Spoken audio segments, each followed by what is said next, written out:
Po, nuk shoh ndonjë çudi në zhvillimet tek ajo parti që ka ngelur tashmë. Për mua nuk përbën fare çudi gjithë procesi i ashtu quajtur i zgjedhjeve, më saktë procesi i përjashtimeve para zgjedhjeve, proces pagar, duket që është në një krizë të qartë legjitimimi. Krizë e cila nuk është se është shfaqur tani.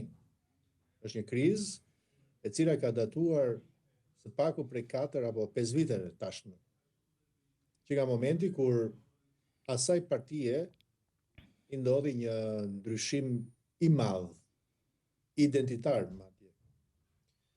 Nga një parti e cila synonte, duke ishte e tillë edhe në sytë e publikut, synonte të ishte alternative pushtetit, sfiduese e Partisë Socialiste, përfaqësuese e aspiratës më të lartë të shqiptarëve për demokraci, u shndrua në një parti të mbyllur, në një klub të mbyllur, ku interesi publiku laminjan dhe interesi personal për të mbrojtur thjesht dhe vetëm interesat dhe pozitat e atij që sot pretendon të jetë drejtuesi i saj, ka bërë që të futet realisht në një krizë legjitimimi.